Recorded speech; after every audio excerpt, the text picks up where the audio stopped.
Welcome to 3 Count Commentaries. Today we're going to talk about Dark Side of the Ring, Becoming Muhammad, which is the episode on Mark Kapani, who went by Muhammad Hassan in his time in WWE. It was a good episode. I think that they stretched it a little bit with all the virtue signaling about being upset about the Muslim representation. They could have put it into more of a context, and I want to do a little bit of that here, not a whole lot, because we want to get into a lot of the response to Muhammad Hassan, and that's what I want to talk about mostly. The Arab heel, the anti-American Arab character. Now, it's very ironic that one of the previous episodes in this very season featured Edward Farhat, who was the Sheik, right? And he was over as a heel, a foreign menace who breathes fire, stabbed people with weapons, and, prayed to Allah and abused his wife. And you never heard anybody throughout the entire episode talking about the portrayal of Muslims and how it was bad. It was a bad look for Muslims. Nobody said that at all in that entire episode. We all watched it. You guys listened to my review of it. Thank you very much. Did you hear anybody talk about how, maybe we shouldn't have had an Arabian madman character?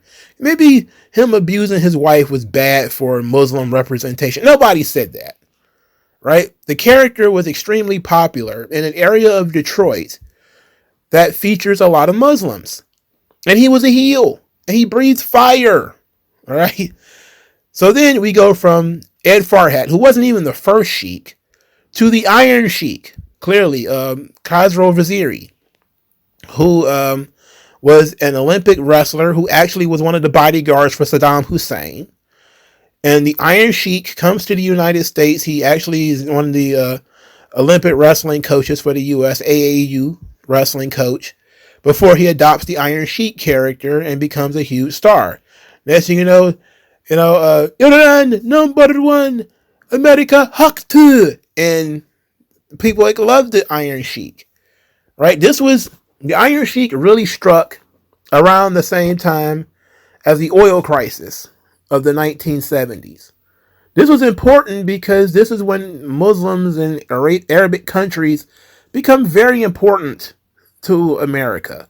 Now we have to pay more attention to these countries because they control our energy. And you start seeing sort of an outgrowth of Arab villains. Skandar Akbar becomes a big Arabic villain down in the Mid-South territory. They even built an entire storyline around Skandar Akbar and Hacksaw Jim Duggan and the oil crisis. And this is in Texas, of course, where this really is an important storyline. It's important for the local economy. And Bill Watts is playing off of that. Not one time did anybody say Skandar Akbar, who was a heel also. And now Mid-South was in Louisiana. The World Class was in Texas. I'm sorry, I got it mixed up. But nobody says, Skandar Akbar, he was a bad representation of Arabs. In 1991, when Adnan Al-Kaisi teamed up with Sergeant Slaughter during Desert Storm to fight against Hulk Hogan, this was the first time the WWF had really gotten a lot of bad publicity over a storyline. This was terrible. It ended up kind of killing WrestleMania 7 on top of the security issues for large events.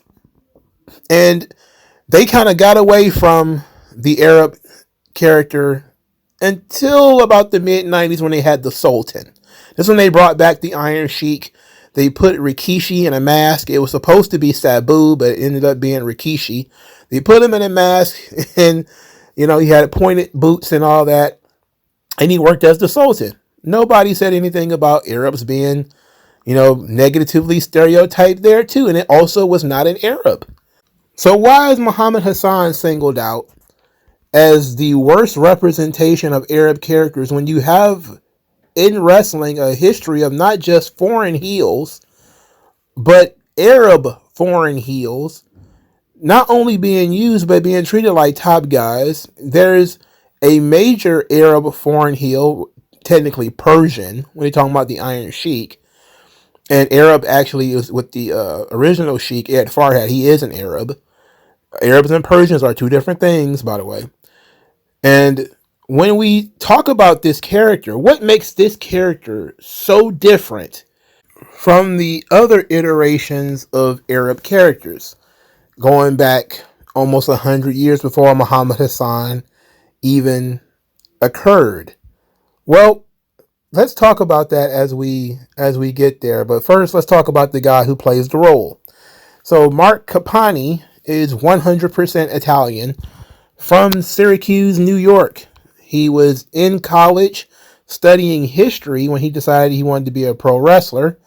And so he left college at 20 or 21 years old to enlist in OVW, where he got the name Mark Magnus. He looked a lot like Buff Bagwell. We didn't need any more Buff Bagwells in wrestling, I guarantee you that.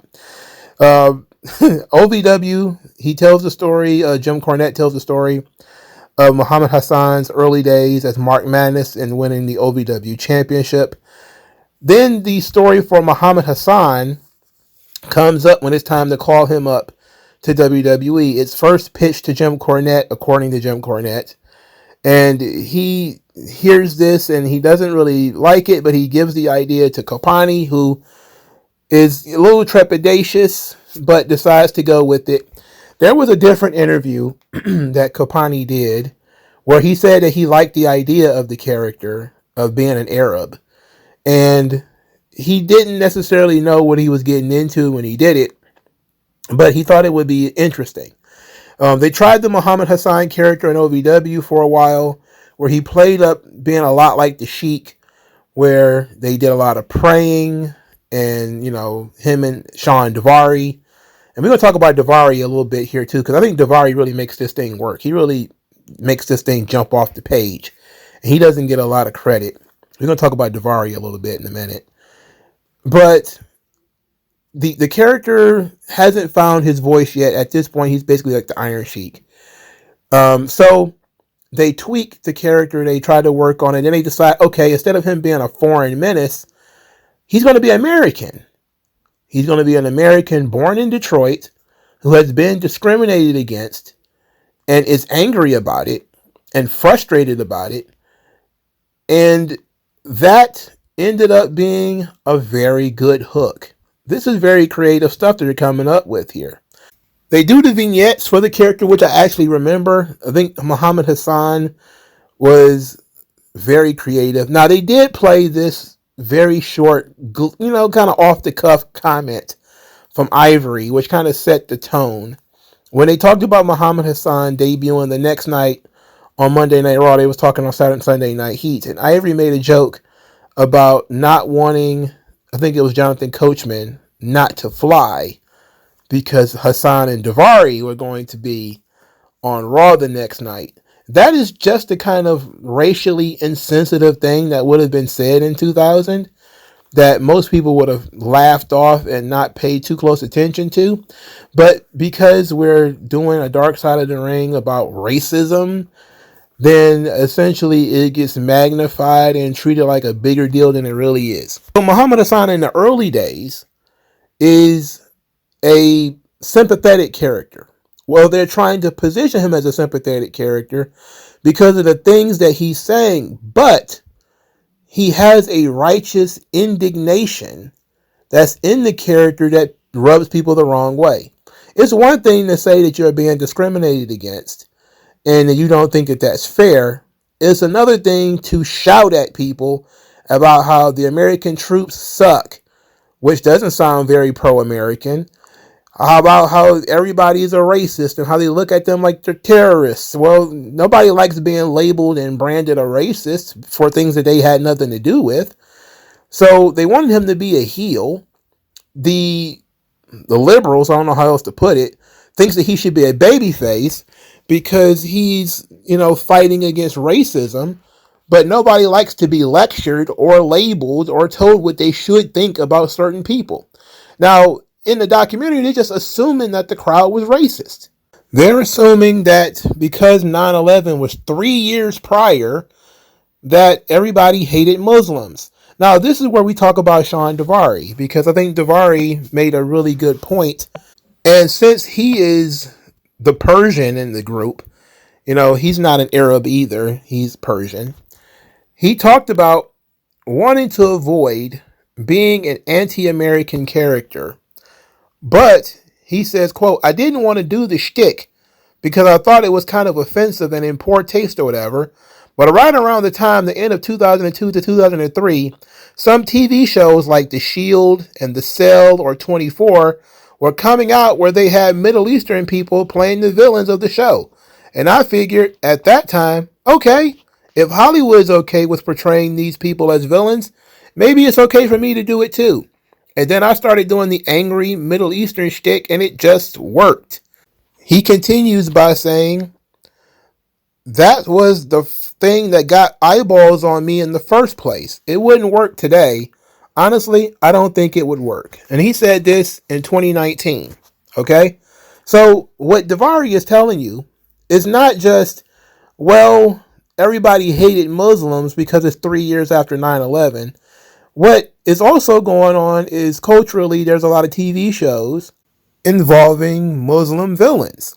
Now, CARE, the Council on American and Islamic Relations, in 2005 and 2006 especially, they were really up Fox Network's ass about this TV show 24, which of course ends up being one of the highest rated TV shows for the network. But in February of 2005, CARE forced Fox to put a disclaimer on an episode of 24. And they wrote a press release saying, CARE, along with the Muslim Public Affairs Council, recently met with representatives of Fox and the show's producers to address the depiction of a Muslim family that is at the heart of a terror plot in the popular program. Many Muslims are concerned that the portrayal of the family as a sleeper terrorist cell may cast a suspicious shadow over ordinary American Muslims and could increase Islamophobic stereotyping and bias. So, this is cultural at this point. Hollywood is accepting Muslim villains. Why shouldn't WWE accept Muslim villains? And then they actually tried to deepen the plot with Muhammad Hassan by making the character American and giving him good talking points that the crowd just did not want to hear. Things that were true about him being stereotyped in the airport and all these sorts of things. And they gave a nice little depiction in Dark Side of the Ring of it being sort of a Black Like Me situation. I don't know if you guys are familiar with Black Like Me, but it was a social experiment where a white guy wore a blackface to live as a black man for a certain amount of time to get the legitimate black experience. And Mark Kapani, who plays Muhammad Hassan, basically talks about having to stay in character 24/7 and getting that real experience of being a Muslim in the United States. Another thing he found was that people were often offended by the characters. Either people being offended that they weren't real Muslims, or people being offended that they thought they were real Muslims. That was very interesting. And the experience of Muhammad Hassan, leads to this amazing ascension because the character is incredible. He's very good. He's great at his job. He is on the rise. He gets to work with John Cena and Hulk Hogan and Shawn Michaels. Everything's working out great. And the plan is for him to be the World Heavyweight Champion on SmackDown. Now, SmackDown seems to be where things kind of go off the rails. Now, SmackDown and Raw have different writing teams. Now, the writing team of Raw kind of had it down where they wanted the character to be. He was anti-American while being American. He just happened to be a Muslim. On SmackDown, the Muslimness is highlighted. The anti-American part is highlighted, and it's larger than ever. And they call it the radicalizing of Muhammad Hassan, where the character's Islam started being the main focus. And I I can understand that. I think I get that. They talked about Stephanie McMahon, who is, of course, the head of creative on SmackDown, pushing against Muhammad Hassan's concerns that the character was getting a little too insensitive and it was going too far. They also had a virtue signaling writer in here who, I don't know, wanted to make himself the center of the story. Who cares about him? But here it is, July the 5th, I believe, 2005, at a SmackDown taping. Daivari wrestles The Undertaker and is destroyed. He's beat up. Muhammad Hassan is outside the ring. He gets on his knees and he summons 5 men who attack The Undertaker and strangle him with piano wire. Daivari says that these 5 men were developmental talents, and the one who strangled Undertaker with the piano wire was actually Val Venus, which I thought was pretty cool. Anyway, they carry Daivari off as if he's a martyr, and the world explodes. Because when the show airs on July the 7th, well, there was a terrorist attack in London just a few hours before. The shit hits the fan at this point, of course, and the media is all up WWE's ass about Muhammad Hassan. Now, I'm not going to go through every media complaint because that would just take forever. But I'm going to go through a few. So, 2005, the New York Post, July 12th, says, quote, "The sketch included images of Arabs in ski masks carrying a fallen Arab wrestler over their heads after he had been sacrificed, evoking imagery similar to a suicide bomber's funeral." WWE executive producer Kevin Dunn says, "We're very proud of our product. We try and be sensitive with everything we portray, but there's got to be protagonists and antagonists on our TV shows. We just happen to reflect the politics of the world sometimes, especially with these Arab American characters." A WWE spokesman added that it was, quote, "unfortunate that the sketch aired the same day as the attacks. Quote, if we had any idea that something like that London attacks might happen, obviously you wouldn't try to do that segment on that day," he said. He said, but the show was taped on July the 5th, 2 days before the telecast.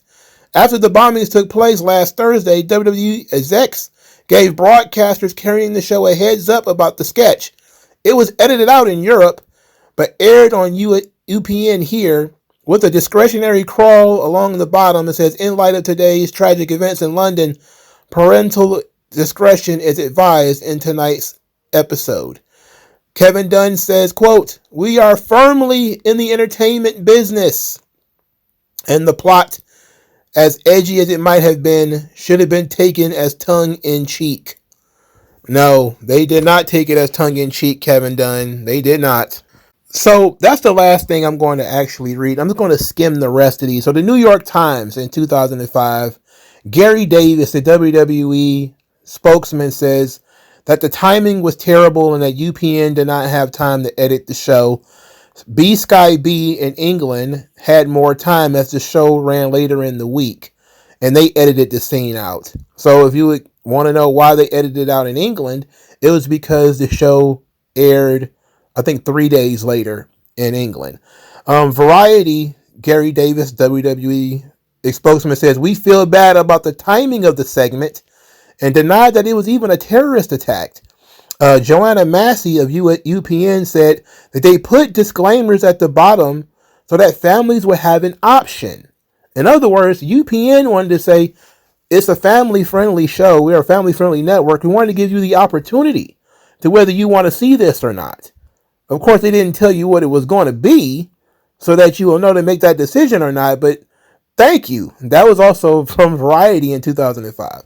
ABC News in 2005, Gary Davis, WWE spokesman, announces the end of Muhammad Hassan, saying that the timing of the skit was unfortunate. And Joanna Massey says that removing the character was, quote, the right thing to do. WrestleZone in 2005 July says, Gary Davis says the real problem is the perception of viewers watching that segment. In other words, Gary Davis blamed the fans who watched the segment and thought it was a terrorist attack because he says it wasn't a terrorist attack at all. Fox News in July 2005 says that the American Arab Anti-Discrimination Committee sent 500 complaints to WWE and UPN about Muhammad Hassan. Are you surprised that the character was killed off? As it was noted, Joanna Massey and the rest of UPN decided they couldn't handle the pressure. They wanted Muhammad Hassan gone. Of course, Muhammad Hassan would make a couple of more appearances. Some of his appearances were actually to respond to what people had said about him in the media, and WWE tried to work all of this fervor into the storyline to give Muhammad Hassan a chance to respond. But that didn't work. They ended up killing the character off at the Great American Bash. And that was the end of Muhammad Hassan and the end, unfortunately, of Mark Kapani's wrestling career. Because of the heat of Muhammad Hassan, he couldn't even be turned into a different character. Imagine having so much heat that they can't even consider making you a different character to bring you back. And this guy wasn't even 30 years old. He was 25 years old, and his career was over. In Dark Side of the Ring, Mark explained that he went into a bit of a depression after his WWE run. He started working at UPS. He went to college. He actually finished his degree in history, and he became a teacher in world history. And he went from being a teacher to assistant principal before becoming a principal in Syracuse. And he actually mentioned, he doesn't mention this in Dark Side of the Ring, but he actually mentioned it in a Syracuse.com interview, that he actually wrestled in 2018, but he hated it and said he's never going to wrestle again after that experience. I think he said he wrestled 2 matches. He also said that he actually occasionally uses the Muhammad Hassan headdress in order to teach in class. So he actually has become pretty okay with it. He's come to grips with Muhammad Hassan as a character and that his career was over. He said in an interview with Slam Wrestling that he would do it all over again because it made him the person that he is today. He also said this in Dark Side of the Ring, that he doesn't regret it. He did not regret being Muhammad Hassan. He only regrets letting it go so far. It's an outrageous story, and it's framed very well, as Mark Kapani is a guy who did his job so well that he got banned from TV. And the issue is that the writing staff was incompetent, and the writing staff was quite possibly racist or just culturally insensitive, and they underestimated how angry people would be about this character. Now, WWE has gotten into hot water about characters all the time. You know, most recently is El Grande Americano, or it was Jack Swagger, We the People.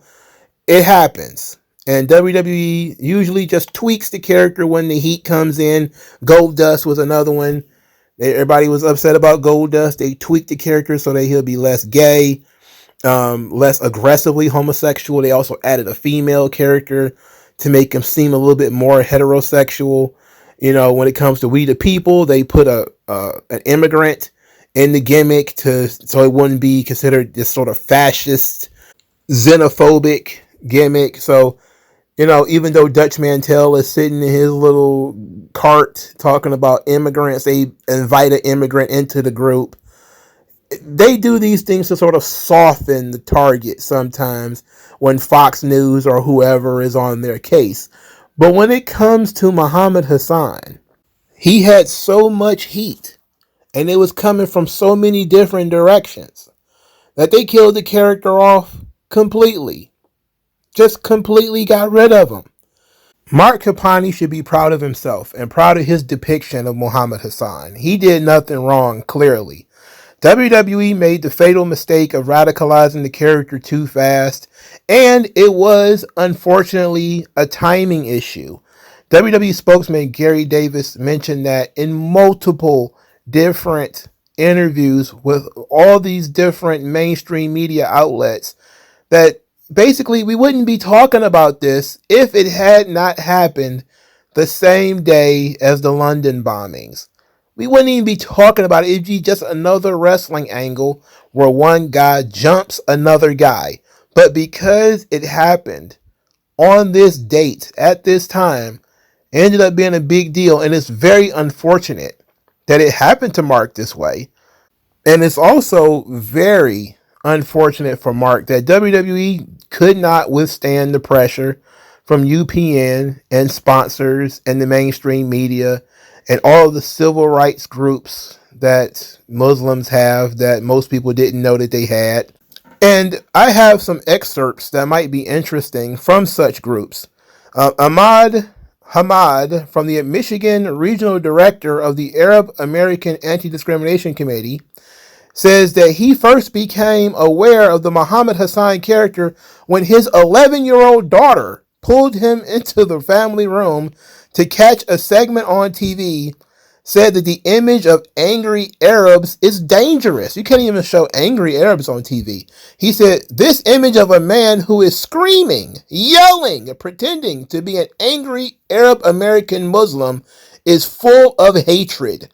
Some of the message behind that anger that Arab Americans are unduly picked on was well intentioned, but the form and the shape it took is disturbing.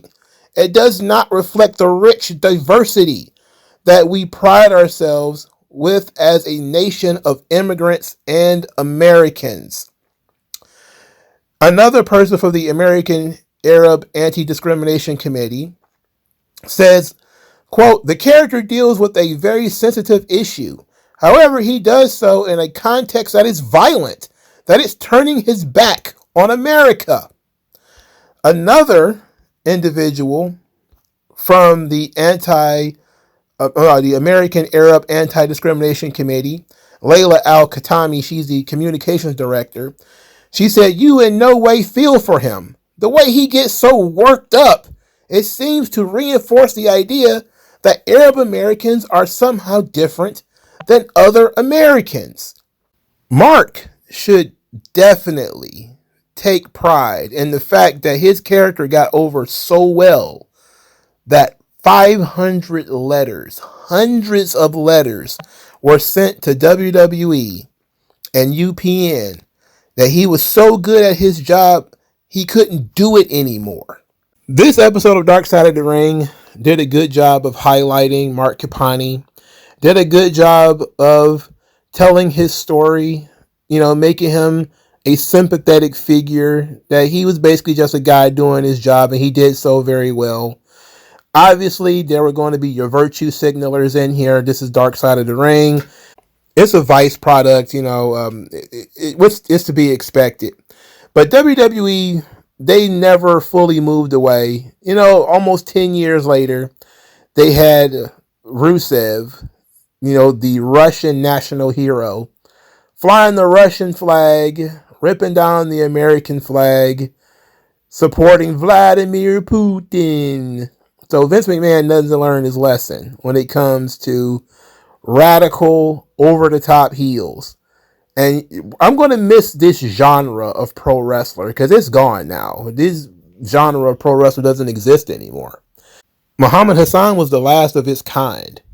In terms of a villainous foreign heel, even though he wasn't even a foreigner, the vicious foreign heel is in the dustbin of American history.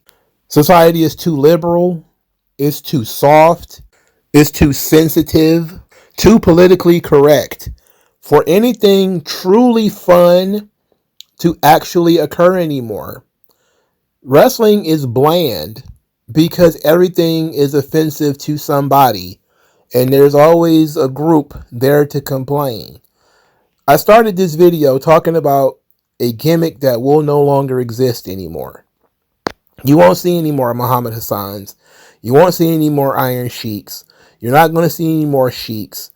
The idea of the alien foreign heel, the vicious outsider who is invading our society, looking to corrupt it or to exploit it, is over. You cannot have this character anymore. And Muhammad Hassan And the banning of Muhammad Hassan from television, it reinforces why writing staffs no longer take risks, while wrestlers no longer take risks. Everything is made safe, clean, politically correct, not a hair out of place, because the last thing you need is the network or a sponsor to complain. So why take risks? Why try to break the mold and do anything different? But nobody has sought to explain why representation, which is everybody claims that they want that, why it has to represent everybody in a positive light. Why can't some representations be negative? Why can't Muhammad Hassan be a cautionary tale for Muslims who are of American descent, who may feel themselves radicalized by overseas issues or other concerns, and his story could have said to them, I don't want to be like that. Has it ever occurred to anybody that there's a such thing in the world as a cautionary tale? That sometimes in the world, the representation that you're meant to learn is the opposite of what the character is portraying. That you can do something and you can be somebody different than what the character is showing you on TV. I can tell you this. I saw Menace to Society when I was a kid. And I saw Kane get shot down in the street, and I said, that'll never be me. I remember seeing movies and TV shows that show young black males getting gunned down, and I said, that'll never be me. I remember seeing it on TV shows. It'll never be me. Sometimes the depiction of you in the media is meant to tell to you what not to be. This is what Muhammad Hassan could have represented if we lived in a society that would have allowed that sort of grace. But we don't. We live in a politically correct shithole. So it means he gets banned from TV. So there's that. Like, share, subscribe. I'll talk to you guys later. Peace out.